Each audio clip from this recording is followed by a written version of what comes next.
नमस्कार, ATN live में आपका स्वागत है और मैं कैलाश कश्यप आज एक नई खबर के साथ, एक नई डिबेट के साथ आपके सामने मौजूद हूं। आज हम चर्चा करेंगे वक्फ बिल जो सदन में लाया गया और वो दोनों सदनों से पास होने के बाद राष्ट्रपति के पास भी चला गया और वहां से भी मंजूरी मिल गई है।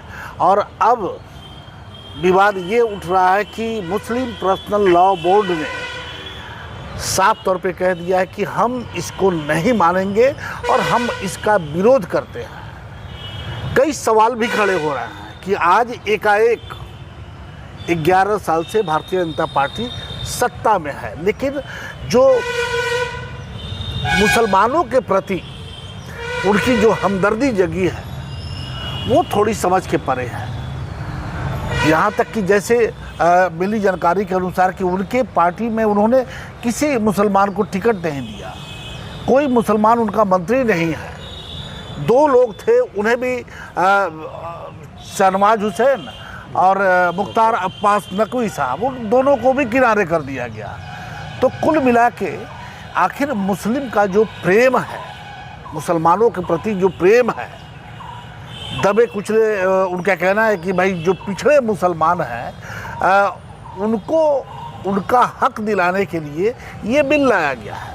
ऐसे बहुत सारे सवाल हैं और बिहार में इस बिल को लेकर जो अफरा तफरी मची हुई है, यहाँ का राजनीतिक माहौल जो गर्म हुआ है वो भी आपके सामने है। जदयू हाशिए पे चला गया है, उसके जो मुस्लिम जो लीडरान हैं वो लगातार पार्टी से इस्तीफा देने की बात कर रहे हैं।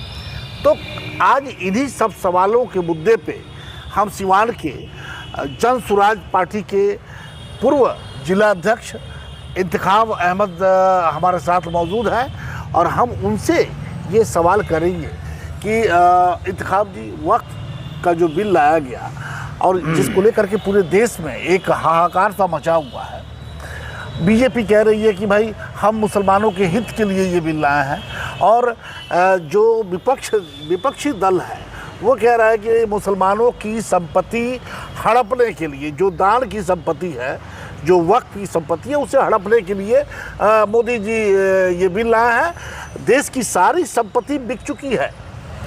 विपक्ष का ये कहना है कि देश की सारी संपत्ति बिक चुकी है, अब वक्फ की जो संपत्ति है उस पर मोदी जी की नज़र है। आपको क्या लगता है कि विपक्ष सही है या वाकई भारतीय जनता पार्टी के भीतर, उसके मन में मुसलमानों के प्रति कुछ श्रद्धा जगी है और उसे न्याय दिलाने के लिए ये लोग आगे आना चाहते हैं? देखिए, सबसे बड़ी बात है कि भारतीय जनता पार्टी का जो एजेंडा है जी, भारतीय जनता पार्टी का जो मैनिफेस्टो है वो तो स्पष्ट एकदम जग जाहिर है कि वो अपने एजेंडे पर वो काम कर रहा है। हमको भारतीय जनता पार्टी से शिकायत नहीं है।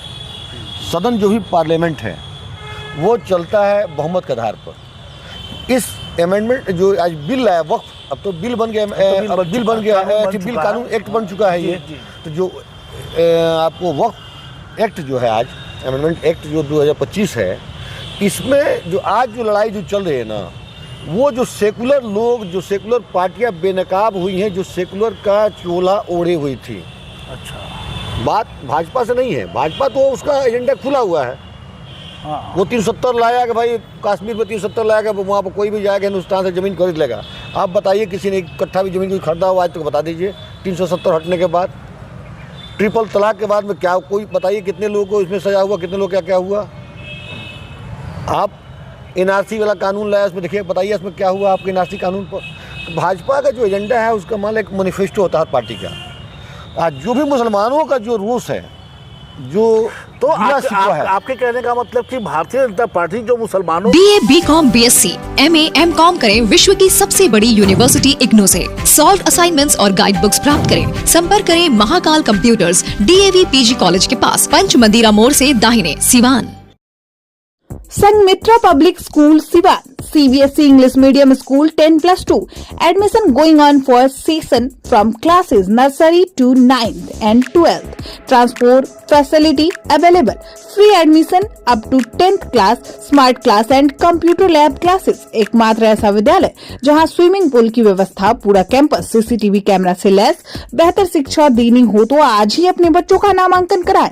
Sanghamitra public school, government engineering college के सामने, कनिष्क बिहार, मेरवा रोड, सिवान।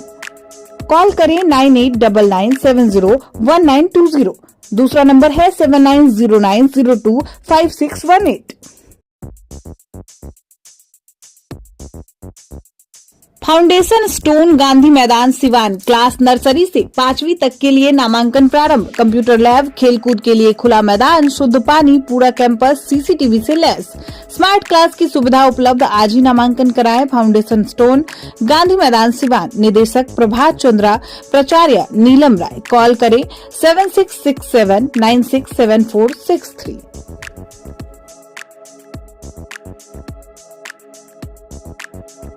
30 वर्षों से लगातार बच्चों को बेहतर शिक्षा देने वाला एकमात्र विद्यालय city Montessori school Siwan. Class 1 से 8 तक के लिए सत्र 2025-26 में नामांकन प्रारंभ। स्मार्ट क्लास, वाईफाई कैंपस, पूरा कैंपस CCTV से लैस। स्पोकन इंग्लिश कुशल शिक्षकों के द्वारा CBSE पाठ्यक्रम पर शिक्षा दी जाती है। Run and managed by city welfare society Patna से रजिस्टर्ड। निदेशक अशोक सिंह। आज ही अपने बच्चों का नामांकन कराएं। सिटी मॉन्टेसरी स्कूल, गांधी मैदान, बुढ़िया माई मंदिर के पास, सिवान। कॉल करें 9934989245। किसानों को लेकर के इतनी संजीदगी जो दिखा रही है, इतनी हितैषी बनी हुई है, वो झूठा है। देखिए, भारतीय जनता पार्टी ने मुसलमानों को टिकट देती है। सबसे बड़ी बात, वो अपने एजेंडे पर, ध्रुवीकरण पर, राजनीति पर अपना चुनाव जीतती है वो। लेकिन जो लोग सेकुलर पार्टी बनने का, मुसलमानों को वोट लेकर भारतीय जनता पार्टी को सपोर्ट करते हैं, जैसे आपको जदयू हुआ, TDP हुआ, रामविलास पासवान के LJP हुआ, जीतन राम मांझी हो गए, ये जो पार्टियां हैं, मुसलमानों का रोष इन पर है कि आप सेकुलर बनकर हमारे बातों को कहते हैं कि मुसलमानों के हित की बात करेंगे, मुसलमानों के हित की रक्षा करेंगे, लेकिन आपने वो रक्षा नहीं किया। आप और संविधान वक्त अमेंडमेंट बिल आया था और इन पार्टियों ने अगर विरोध किया होता, इन पार्टियों ने अपना अमेंडमेंट में अपने एजेंडा को मनवाया होता, तो निश्चित तौर पे ये बात नहीं आती। तकलीफ मुसलमानों को इनसे है जो सेकुलर पार्टी को नकाब पहने हुए हैं।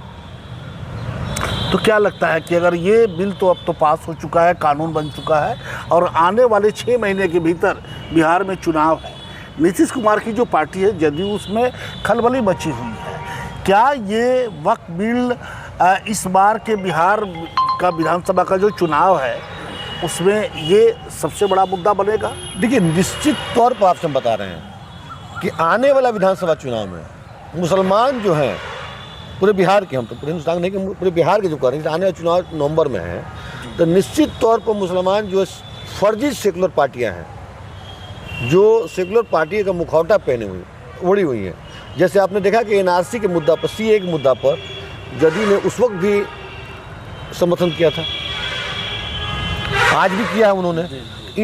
इन पार्टियों को लोग निश्चित आने वाले चुनाव में सबक सिखाएंगे। हाँ, अब तक ये जहाँ तक बिल का सवाल रहा तो बहुमत से सरकार चलती है, बहुमत से कोई कानून बनता है। आज भारतीय जनता पार्टी, जिसको NDA कही है, इनके पास बहुमत है, इन्होंने विपक्ष की बातों को न सुना। 44 पॉइंट्स को विपक्ष ने JPC में रखा था, लेकिन 44 पॉइंट को, किसी पॉइंट को इन्होंने नहीं माना। अपने सिर्फ 14 पॉइंट पर ही इन्होंने अमेंडमेंट करके बिल को पास कर लिया। तो ये संविधान बहुमत से चलता है, जबकि पुराने परंपरा आप देखिएगा तो उसमें होता क्या था कि विपक्ष की बातों को लिया जाता था। सबका साथ सबका विकास कैसे होगा? अगर जरूरी नहीं है कि हम जो कह रहे हैं वही बेहतर है। जो हमारे विपक्ष में बैठे हुए 232 सांसद हैं और उन्होंने कहा कि हमारे 44 पॉइंट हैं, तो आपको उसमें से बढ़िया पॉइंट को लेने में दिक्कत क्या था? लेकिन इंतखाब, एक सवाल ये भी उठता है कि जिस तरह से भी भारतीय जनता पार्टी के जो बड़े नेता हैं, उनका साफ तौर पे वो टीवी चैनलों पे आके अपने डिबेट में वो कहते हैं कि वक्त की जो संपत्ति है वो कुछ लोगों के हाथों में है और ये उसको बेच करके खा रहे हैं। ये कहाँ तक सच्चाई? देखिए, जहाँ तक वक्फ की बात है, हम सीवान जिला के सेक्रेटरी रहे हैं, जिला वक्फ कमेटी के। अच्छा। अभी जॉइंट सेक्रेटरी भी थे हम। जी। तो हम वक्फ को बहुत करीब से जानते हैं। सरकार ने ही वक्फ को कमज़ोर किया हुआ है। ऐसा कहीं नहीं है कि वक्फ प्रॉपर्टी को कोई बेच देगा। जब एक बार वक्फ हो गया, रजिस्टर्ड हो गया, जी, जब डीड से हम रजिस्ट्री कर दिए कि वक्फ की संपत्ति, ये वक्फ करते हैं फी सबिलिल्लाह, अल्लाह के नाम पर। जब हम अल्लाह के नाम पर हम इसको रजिस्ट्री कर दिए तो कौन इसको बेच सकता है? कोई नहीं बेच सकता है। फर्जी कागज़ पर बेचेंगे लोग। लेकिन जब वो रजिस्टर्ड हो गया वक्फ बोर्ड में, हम जब सेक्रेटरी रहे, हम जानते हैं कि अनेकों संपत्ति का विवाद आता था कि जो रजिस्टर्ड है वक्फ में, उस पर लोग फर्जी कागज़ बना के चढ़ाई करता था, ये मेरा है तो इसका है, उसका है। और जब हम जानते हैं 56 से रजिस्टर्ड है, इसका सब कुछ मेरे पास है जी, तो हम लोग कंप्लेन करते थे जिला को, वक्फ बोर्ड को, उसके सीईओ को। सीईओ कौन होते हैं भाई? बीपीएससी होते हैं, आईएएस उसमें रहते हैं। अल्पसंख्यक मंत्रालय के अंदर में आता है वक्फ बोर्ड। तो जाहिर सी बात, सारे अधिकारी, बिहार सरकार के अधिकारी ही उसको रेगुलेट करते हैं। एक कमेटी, पॉलिटिकल लोगों की, सोशल लोगों की कमेटी बनती है, 11 आदमी, 21 आदमी की, 11 आदमी इसके देख रेख के लिए, वो मैनेजमेंट के लिए वो मीटिंग होता है। उसमें बात को रखा जाता है कि वक्त के संबंध में हम कितना हमारा राजस्व आया। जाहिर से वक्त की अगर संपत्ति है और हो सकता है हमारे 10-20 दुकानें हैं उसकी, तो 20 दुकान से किराया आता है। लेकिन कहीं मान लेंगे 300 दुकान का किराया आता है, कहीं 1500 आता है। इसका रेगुलेट कौन करेगा? वक्फ के अधिकारी करेंगे। जिला में, हमारे सीवान जिला में, हर जिले में, बिहार के हर जिले में माइनॉरिटी डेवलपमेंट अफसर जो हैं, अल्पसंख्यक कल्याण पदाधिकारी। सिवान जिले की सबसे लोकप्रिय संस्था chemistry classes by A K. Srivastava, Ramrajya मोड़, Siwan. 11th, 12th, CUET, JEE, mains व एडवांस, नीट की तैयारी भी कराई जाती है। बिहार बोर्ड इंटरमीडिएट एग्जाम में हर वर्ष बेहतर रिजल्ट देने वाली संस्था, जहां बोर्ड एग्जाम के अलावा कॉम्पिटिटिव एग्जाम को ध्यान में रखते हुए तैयारी कराई जाती है। कॉल करें 8294695907। Daffodils English Medium School, Nursery to Class 8, 5 days a week computer, special emphasis on English, Math and Science, Yoga, Dance and Music classes, quizzes and competition. Daffodil Kids, a play-away group, specialized teacher, safe, secure and peaceful environment.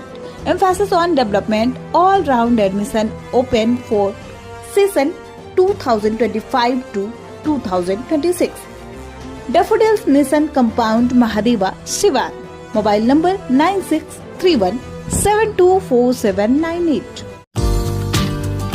Sophia Public School affiliated to CBSE Delhi. Admission open from class nursery to 11th going on. आज ही ले नामांकन Sophia public school में। पता है SKG sugar mill, bypass road, Siwan. Call करें 9155994499। वहीं दूसरा number है 9155995588। अपने बच्चों का भविष्य संवारना चाहते हैं तो आज ही नामांकन कराएं। दुन प्रेप स्कूल सिवान, जहां सैनिक स्कूल, नवोदय विद्यालय, राष्ट्रीय मिलिट्री स्कूल, रामाकृष्णा मिशन विद्यापीठ देवघर, सिमुलतला आवासीय विद्यालय, गुरुकुल कुरुक्षेत्र, CHS वाराणसी आदि उच्च स्तरीय विद्यालयों की प्रवेश परीक्षा की तैयारी कराई जाती है। Doon prep school, class nursery to 8, branch 1, आवासीय Kanishk Vihar, opposite government engineering college, Mairwa road, Siwan. Mobile number है 8804559811। वहीं दूसरा मोबाइल नंबर है 9229539819। ब्रांच 2, डे स्कॉलर, नई बस्ती, महादेवा, सिवान। Mobile number 7061317540। वो जी। इसके नोडल पदाधिकारी होते हैं वक्फ के। तो आप बताइए कि जब ये नोडल पदाधिकारी हमारे ऑलरेडी हैं, तो जानते हैं कोई वक्फ की संपत्ति है हमारा, अगर उसका किराया 1500 रुपया होना चाहिए, उसका किराया 2000-3000 रुपया होना चाहिए, तो 300 रुपया क्यों है? क्यों है? ये जिम्मेवारी तो उनकी भी इन बनती है। अधिकारियों की है जी। हमारे कहने के बाद भी अगर हम कहते हैं किसी संपत्ति पर कि वक्फ की संपत्ति है, इस पर अतिक्रमण किया गया है, ये कब्रिस्तान की संपत्ति है, मस्जिद संपत्ति पर अतिक्रमण किया गया है, तो जिला प्रशासन का काम है कि उसको अतिक्रमण मुक्त कराए। अनेकों मामला आपको दिखा देंगे जो 5 साल 7 साल से हमने लिख कर दिया है, सब कुछ किए हैं। सिवान की बात सिवान की बात कर रहे हैं आप, अतिक्रमण मुक्त नहीं हुआ है। मुख्यमंत्री को लिखा गया, सरकार को लिखा गया, होम डिपार्टमेंट को लिखा गया, आता है यहाँ पर, एक अधिकारी लेगा कभी इनको तो कभी सीओ को, कभी कहीं, कभी थाना को करके। तो क्या अगर इस तरह से अनदेखा किया जाता है, अगर मामला को आपके कहने के बाद भी अनदेखा किया जाता है, तो क्या इसके पीछे भी वो भ्रष्टाचार का भी जो है लेन देन मामला होता है, अधिकारी इधर से उधर कर देते हैं? कोई कानून के नया जरूरत नहीं। जो कानून पहले था वो काफ़ी था, किसी हद तक मतलब 100% काफ़ी था वक्फ की संपत्ति को सुधारने के लिए, एक करने के लिए। तो ये जो बिल लाया है, बीजेपी ने जो बिल लाया है, आखिर इसके पीछे मकसद क्या है? विवाद, एक ध्रुवीकरण है, राजनीति का है, वोट का ध्रुवीकरण है, ध्यान भटकाना भी, बस ध्यान भटकाना है। हिंदू लोग को ये लगता है कि बहुत सारी संपत्ति गलत वक्त के पास है। व्हाट्सएप यूनिवर्सिटी में लोग देखते हैं कि वक्फ जो कह देगा वो संपत्ति मेरा, मान लो वक्फ कह दे कि ये आईबी मेरा है जी, ऐसा थोड़ी कहीं होता है। वक्फ कब कहेगा? जब उसके पास पेपर होगा, डीड होगा, जी जी, रजिस्टर्ड होगा, कागज होगा, तब कहेगा वो मेरा है। ऐसा तो हम लोग भी देखते हैं आज के समय में। ये 2025 जब हम ये डिबेट कर रहे हैं, आज के समय में भी बिहार के कई थाना वो किराए की ज़मीन पे चलता है, एकदम चलता है। बहुत सारा हमारे रसूलपुर में एक थाना वहाँ किराए की ज़मीन में चलता था। क्या पता अब वो ज़मीन शायद थाना बना कि नहीं, लेकिन किराए के मकान में चलता था। वो है, लेकिन हम ही कहते हैं वक्फ क्यों बना। ये ऐसा नहीं कि मान लो कि हिंदू भाइयों का जो मंदिर का ट्रस्ट है उनके मैनेजमेंट कमेटी है, चाहे हनुमान मंदिर का ट्रस्ट आप ले लीजिए, अयोध्या का ट्रस्ट ले लीजिए, हाँ, अलग उसका ट्रस्ट आप जितना चाहिए हनुमान मंदिर को दान कर दीजिए आप। अच्छा, इसमें एक चीज़ और आया हुआ है, हम उस पर भी अभी जो आपने मंदिरों का जिक्र किया उस पर भी हम बात करेंगे, लेकिन एक इसमें आया हुआ है कि इसमें 4 लोग जो अब बोर्ड जो बन रहा है उसमें वो 4 लोग गैर मुस्लिम होंगे। 2 लोग, 2 गैर मुस्लिम मर्द होंगे और 2 महिला होंगी। अच्छा, तो 4 लोग मतलब गैर मुस्लिम होंगे। तो मुस्लिम बोर्ड में गैर मुस्लिम का ये यही कहना चाह रहे हैं, ये विवाद सिर्फ विवाद पैदा करना है। हम आपसे कहना चाह रहे हैं कि पहले वक्फ समझिए, वक्फ होता क्या है। जब हमारी कोई प्रॉपर्टी संपत्ति दान कर, हमारी कोई प्रॉपर्टी है, हम स्वेच्छा से, मान हमारा परिवार भी, हमारे पास अनेकों अथाह संपत्ति है, हम अपने मन से बोल दिए, चाहे बहुत सारे पहले हिंदू लोग भी जिनके पास संपत्ति था, बहुत सारे लोग, उन्होंने कहा कि हम देते हैं ये कब्रिस्तान के लिए 2 बीघा जमीन देते हैं, ये मस्जिद के लिए जमीन दे देते हैं, आप मस्जिद बना लीजिए। तो निश्चित तौर पर उन्होंने स्वेच्छा से दान दिया वो मस्जिद बनाने, कब्रिस्तान बनाने के लिए। मुस्लिमों में ऐसा हुआ कि किसी का बाल बच्चा नहीं हुआ, अथाह प्रॉपर्टी है, वो अपने सारी संपत्ति वक्फ कर दिया, फी सबिलिल्लाह, अल्लाह के नाम पर दे दिया। जब तक ये संपत्ति रहेगा, चाहे इसे जो भी राजस्व आएगा, गरीब गुरबों में, कमज़ोर में, तबका में इसका इस्तेमाल किया जाएगा, मदरसा बनाया जाएगा, स्कूल बनाया जाएगा, जो भी इसका काम चैरिटी का काम होगा उस चैरिटी का काम किया जाएगा। वो दिया किस लिए? इसका पुण्य हमको मिलेगा। हिंदू यही सोच के देते हैं, मुसलमान भी यही सोच के देते हैं। तो हम ये कहते हैं जब ये दान दिए अच्छा पुण्य की नीयत से, तो इसका मैनेजमेंट यही करेंगे। संविधान में भी आपको आता है आर्टिकल 29 फंडामेंटल राइट उठा के देख लीजिए आप, मौलिक अधिकार जो आप बोलते हैं। तो हम कहते हैं कि जब इसका वक्फ बोर्ड बना, संविधान के हिसाब से बना, तो मुसलमान मैनेजमेंट कौन देखेगा? मुसलमान देखेंगे। इनके लिए सारे अफसर बिहार सरकार के अफसर हैं, केंद्र सरकार के अफसर हैं, केंद्र में देखने के लिए, तो वो देख रहे हैं इसमें। अब हम कहें कि अयोध्या जो ट्रस्ट है, हनुमान मंदिर ट्रस्ट है, इसमें 2 मुसलमान को डालिए, चाहे हमारे पास बहुमत हो जाए पार्लियामेंट में, विधानसभा में हम जबरदस्ती नियम बनाकर 2 मुसलमान को, चाहे 2 दलित को उसमें डाल दें और 2 महिला को डाल दें, तो आपको कैसा लगेगा? निश्चित तौर पर मुस्लिम कहेगा कि हाँ ठीक है, ध्रुवीकरण राजनीति हो जाएगा ये। लेकिन किसी के धर्म के बारे में जब संविधान कहता है कि इंटरफेयर नहीं करना है, फ्री एंड फेयर प्रैक्टिस करना है हर धर्म को मानने वालों को, हम हिंदू हैं तो अपने धर्म को मानेंगे, कोई इसमें ऑब्जेक्शन नहीं करेगा, मुस्लिम है तो अपना करेगा, उसमें कोई ऑब्जेक्शन नहीं करेगा। लेकिन अननेसेसरी उसमें इंटरफेयर करना, ये निश्चित तौर पर ये ध्रुवीकरण का राजनीति है, पोलराइजेशन का राजनीति है। आज जो लोग इसे समर्थन कर रहे हैं वो लोग डरे हुए हैं, गुमराह लोग हैं, डबल स्टैंडर्ड लोग हैं। तो इसका मतलब ये माना जाए कि ये वक्फ बिल जो है, ये नीतीश कुमार जो अभी बिहार के मुख्यमंत्री हैं और बीजेपी के साथ वो अलायंस में है, और अगला मुख्यमंत्री भी वो कहा जा रहा है कि वही होंगे, तो आपको क्या लगता है कि ये आने वाले चुनाव में ये नीतीश कुमार के गले की हड्डी बना हुआ है। ये तो निश्चित आप एक बात क्लियर कट ले लीजिए आप कि अगला मुख्यमंत्री नीतीश कुमार नहीं बनेंगे। इसलिए जितने सीटों पर, चाहे 120 सीटों पर, चाहे 110 सीटों पर नीतीश कुमार जो चुनाव के लड़ते थे, निश्चित सर्वे उठा के देख लीजिए, मुस्लिम उनको मतदान वहाँ करता था। वहाँ 5,000, 10,000, 20,000 जो भी वोट उनको मिलता था तो वो चुनाव जीतते थे। नीतीश कुमार के चेहरा पर जीत पता था। इस बार हम डंके के चोट पर कह रहे हैं, चाहे कोई भी कर लें, मुस्लिम उनको वोट नहीं करेगा। जदयू को, एलजेपी को, जीतन राम मांझी को, पासमानदा जो मुसलमान है वो भी नहीं करेंगे। कोई नहीं कि मुसलमान में कोई असमंदा पसमंदा नहीं। ये किसका बनाया हुआ है आप बताइए हमको। ये नीतीश कुमार का बनाया हुआ है। वोट के लिए मुसलमानों को बांटा गया है। क्या आपने अभी हेना साहब चुनाव लड़ी सिवान में, क्या पसमंदा ये था क्या यहाँ पर?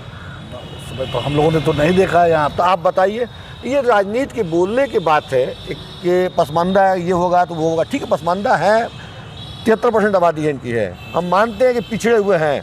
क्या वक्फ बोर्ड से इनका अपलिफ्टमेंट हो जाएगा? आप ये कहते हैं कि बैकवर्ड है तो इनके लिए हम मेडिकल कॉलेज में सीट रिजर्व करते हैं। आप कहते हैं कि इंजीनियरिंग कॉलेज में रिजर्व करते हैं। आप कॉलेज में इनको एडमिशन दिलवाते हैं। आप इनको फ्री एजुकेशन दिलवाते, हायर एजुकेशन आप दिलवाते। एक बात समझ में आता है कि आप बैकवर्ड मुस्लिम दलित को जो पीछे छूट गया है, जो नीचे है, उसको आप उठा रहे हैं। एक बात समझ में आता। अभी बैकवर्ड फॉरवर्ड राजनीति करना क्या है? हताशा है ये। मुसलमानों में ऐसा कोई बात नहीं है। चलिए, आपने देखा कि अभी इत्तेकाफ से हमारी बातचीत हो रही थी, जो जन स्वराज पार्टी के एक युवा और क्रांतिकारी नेता हैं और पूर्व जिला अध्यक्ष भी रह चुके हैं। और साफ शब्दों में उन्होंने वक्त पे, चूँकि वो वक्त के पदाधिकारी भी रह चुके हैं सिवान के, और बड़ी खुल के बातें की उन्होंने कि सरकार की जो नज़र है वो कभी भी मुसलमानों के हित में नहीं है। उनका पिछला रिकॉर्ड आप देख लें। ये मेरा नहीं, ये इनका कहना है, इंतखाब का कहना है कि सरकार सिर्फ आपस में लड़वाना चाहती है और ये बिल एक बहाना है। लेकिन ये बिल के समर्थन में जो लोग भी आए हैं, आने वाला चुनाव उनकी गले की हड्डी बना हुआ है और नीतीश कुमार तो बिल्कुल हाशिए पे हैं।